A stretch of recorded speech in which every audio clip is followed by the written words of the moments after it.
ఇందులో భాగంగా నిన్న మొన్న ముఖ్యమంత్రి గారు అనౌన్స్ చేశారు. ఇక్కడ నంది అవార్డ్స్ అనేవి ఒకప్పుడు ఇస్తూ వచ్చావు.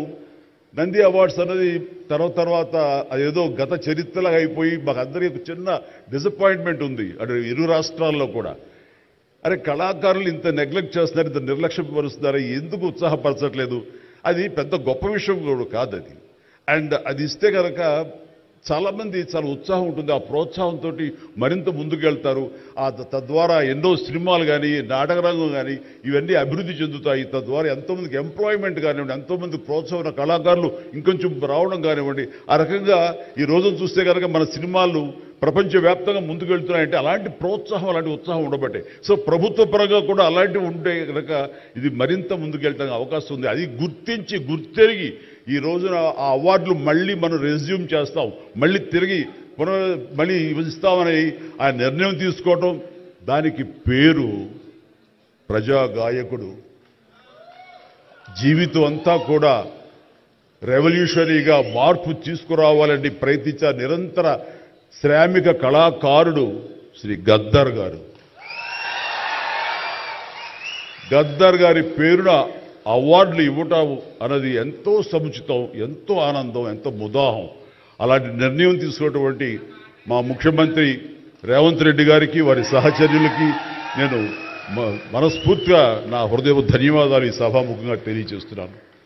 అండ్ ఇక్కడ నాకు ఈ అవార్డు రావడం ఆనందం, కానీ ఆనందం మరింతగా ఉండటానికి కారణం మేము చిన్నప్పటి నుంచి ఎంతో అభిమానించి ఆయన చూసుకుని ఇన్స్పైర్ అయ్యాం. వారే స్టూడెంట్ లీడర్గా ఉండి జయాంధ్ర కోసం అప్పట్లో స్టీల్ ప్లాంట్ కోసంగా ప్రయత్నం చేసినటువంటి వెంకయ్య నాయుడు గారు. ఆయన వైజాగ్ కాలేజీలో యూనివర్సిటీలో ఆయన స్టూడెంట్గా ఉన్నప్పుడు ఆయన ఇచ్చిన పిలుపుకి ఎక్కడో నర్సాపురంలో ఉండే మేమందరం స్పందించి స్ట్రైక్ చేయడం అనేది జరిగింది. ఆ రోజు నుంచి కూడా మాకు ఒక లీడర్ లాగా, మా నాయకుడిలాగా ఆయన మేము భావిస్తూ వచ్చి నన్ను అలా మేము ఎదిగాం.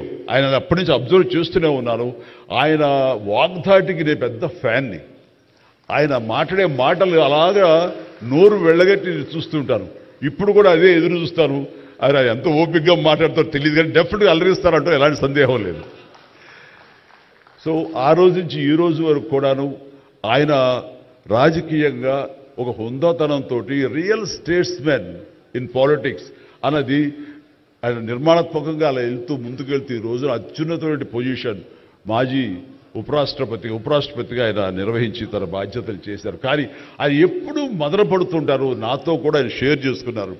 రాజకీయాలు రాను ఇలాగా దుర్భాషలతోటి, వ్యక్తిగత విమర్శలతోటి ఇలా దిగజారిపోతున్నాయి చిరంజీవి గారు. ఇది కాదు, ఇది ఆ హుందాతనం ఉండాలి. ఉండి కూడా ఎన్ని సాధించాం మేము.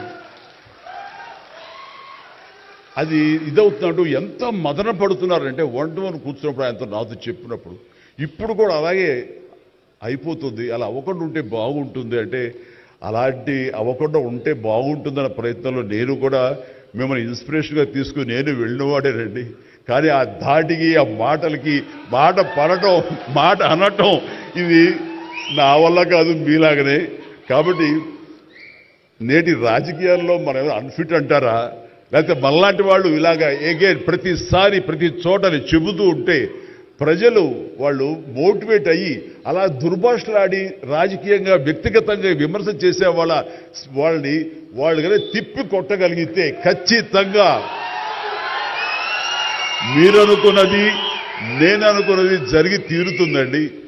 ఒక వాజ్పేయి గారు ఆ రోజుల్లో స్టేట్స్మెన్ అంటారు.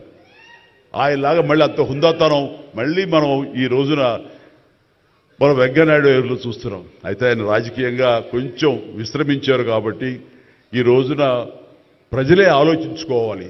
అలాగా నోరు జారే వాళ్ళని, దుర్భాషలాడుతూ వ్యక్తిగత విమర్శలు చేసే వాళ్ళని తిప్పికొట్టే విధంగా నిర్ణయించే శక్తి మీకే ఉన్నది, మీరే నిర్ణయించుకోవాలని చెప్తున్నాను. Hey all, నేను మీ సుమంత్ని. Please subscribe to India Glitz Telugu. Hi, this is Ravinder. Please subscribe India Glitz Telugu. Hi guys, నేను మీ Varshini. Please do subscribe to India Glitz Telugu. Hi, this is Nirupam. Please subscribe to India Glitz Telugu. Hi viewers, నేను మీ Shashank. Please subscribe to India Glitz Telugu. Hello guys, నేను మీ Annie. Please do subscribe to India Glitz Telugu. Telugu.